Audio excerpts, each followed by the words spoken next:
দীর্ঘ প্রতীক্ষার পর যমুনা রেল সেতুর আনুষ্ঠানিকভাবে উদ্বোধনে অপেক্ষা আর কিছু সময়। দেশের দীর্ঘতম রেল সেতুর মাধ্যমে যোগাযোগ, বাণিজ্য ও অর্থনৈতিক উন্মোচিত হবে নতুন দিগন্ত। উদ্বোধনের আরও খবর জানাতে যমুনা রেল সেতুর পূর্ব প্রান্ত ইব্রাহিমাবাদ স্টেশন থেকে যুক্ত হয়েছেন মাজেদুর রহমান এবং পশ্চিম প্রান্ত থেকে যুক্ত হয়েছেন রিফাত রহমান। প্রথমে চলে যেতে চাই যমুনা রেল সেতুর পূর্ব প্রান্তে মাজেদের কাছে। মাজেদ, রেল সেতুর উদ্বোধন কখন শুরু হবে? দেশের দীর্ঘতম এই রেল সেতু যোগাযোগ ব্যবস্থায় কি ভূমিকা রাখবে?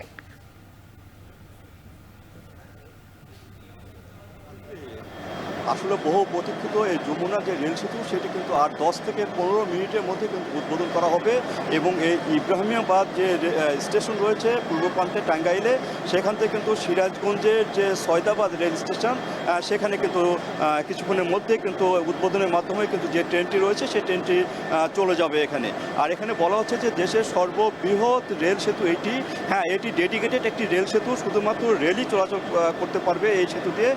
এটি ডবল গেজ এবং ডবল লাইনের যে রেল সেতু, সেটির মাধ্যমে উত্তর অঞ্চলের সাথে ঢাকা সহ যে দক্ষিণ অঞ্চলের যোগাযোগ, এই যোগাযোগ ব্যবস্থার একটি আমূল পরিবর্তন হবে। এবং আগে যে রেল সেতুটি রয়েছে যমুনা সেতুর সঙ্গে, সেই রেল সেতুতে কোনো এখানে পণ্য পরিবহন করা যেত না ট্রেনের মাধ্যমে।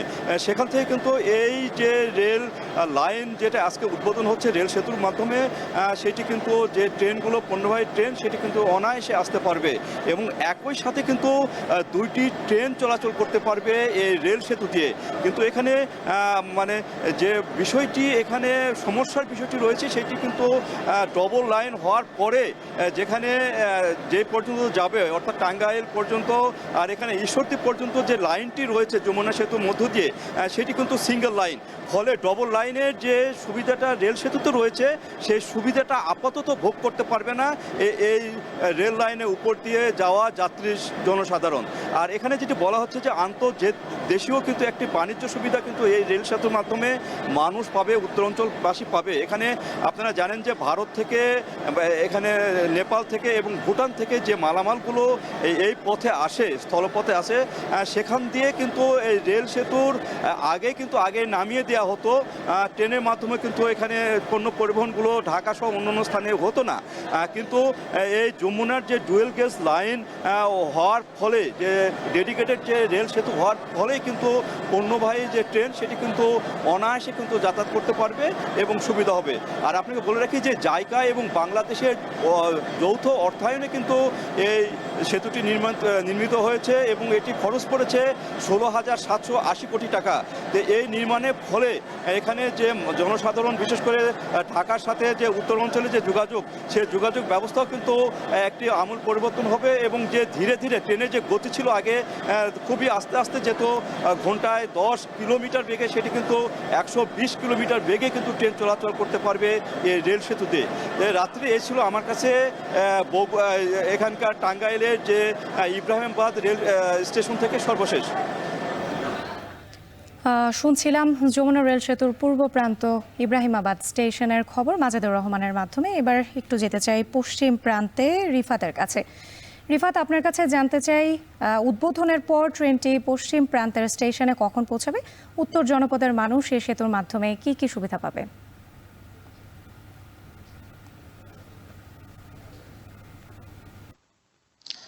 রাত্রি আপনি যেটা বলছিলেন যে আর কিছুক্ষণ পরই কিন্তু যমুনা সেতুর যে পূর্ব স্টেশন অর্থাৎ ইব্রাহিমাবাদ থেকে যে উদ্বোধনী ট্রেনটি আসলে যাত্রা করবে, সেতু পারাপার হয়ে এই সিরাজগঞ্জের সয়দাবাদ স্টেশনের যে শিডিউল টাইম রয়েছে 11:40 কিন্তু এখানে যারা অতিথি রয়েছে তাদেরকে নিয়ে এই স্টেশনে আসার কথা।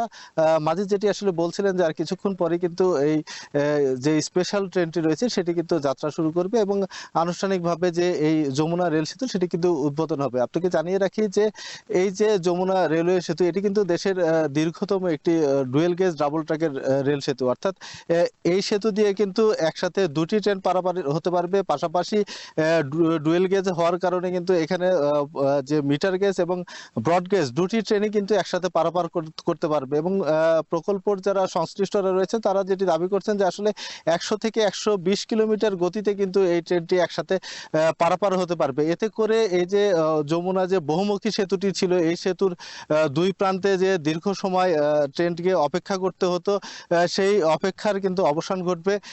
সেতুর যে স্টেশনগুলো রয়েছে সেই স্টেশনগুলোতে কিন্তু আর ট্রেন দাঁড় করিয়ে চেকিং এর প্রয়োজন হবে না। অর্থাৎ সময়ের কিন্তু একটি অপচয় যে ছিল সেটি কিন্তু অপচয়টা রোধ হবে এই সেতুটি উদ্বোধনের মাধ্যমে। এতে করে যে যাত্রীদের যে শিডিউল বিপর্যয়ের কারণে যে ভোগান্তি সেটি থেকেও কিন্তু তারা পরিত্রাণ পাবে বলে আমাদেরকে এখানকার সংশ্লিষ্টরা জানিয়েছেন। আপনাকে আরেকটি বিষয় জানিয়ে রাখি যে এই যে সেতুটিকে কেন্দ্র করে সেতুর উত্তরাঞ্চলে যে শিল্পায়নের সম্ভাবনা তৈরি হয়েছে সেটি দ্বার কিন্তু এই সেতুর মাধ্যমে উন্মোচন হচ্ছে। তার কারণ যে সেতুর পশ্চিম প্রান্তে সিরাজগঞ্জকে কিন্তু একটি শিল্পনগরী হিসাবে গড়ে তোলা হচ্ছে। সেক্ষেত্রে এই যে পণ্য পরিবহনের একটা সুযোগ তৈরি হলো, সেক্ষেত্রে কিন্তু এই যে যারা ব্যবসায়ীরা রয়েছেন তারা কিন্তু আসলে শিল্প কারখানা স্থাপনে কিন্তু তারা আগ্রহী হবেন। পাশাপাশি যেহেতু এটি ট্রান্স এশিয়ান রেলপথের একটি গুরুত্বপূর্ণ অংশ হচ্ছে, সেক্ষেত্রে পার্শ্ববর্তী দেশগুলোর সাথে পণ্য পরিবহনের যে সক্ষমতা এই সেতুর মাধ্যমে উদ্বোধন হলো সেটির কিন্তু আসলে সুফল এই অঞ্চলের যারা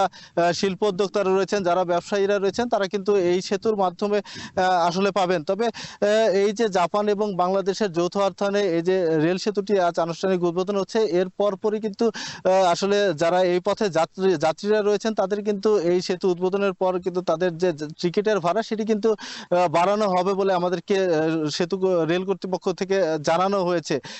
তো এই যে 12টা নাগাদ কিন্তু সেতুর পশ্চিম পারে একটি সংবাদ সম্মেলনের কথা রয়েছে এবং সেতুর যারা ঊর্ধ্বতন কর্মকর্তারা রয়েছেন তারা কিন্তু এই সেতু সম্পর্কে আর এই যে রেলের ভাড়া বৃদ্ধি সে সম্পর্কে কিন্তু বিস্তারিত আমাদেরকে ব্রিফ করবে বলে আমাদেরকে জানানো হয়েছে। তো রাত্রি এই রেল সেতুটি উদ্বোধনের মাধ্যমে আসলে দীর্ঘদিনের যে প্রতীক্ষা সেটির কিন্তু আজ অবসান হচ্ছে। তো এই ছিল পশ্চিম পাড় থেকে আমার কাছ থেকে সব শেষ।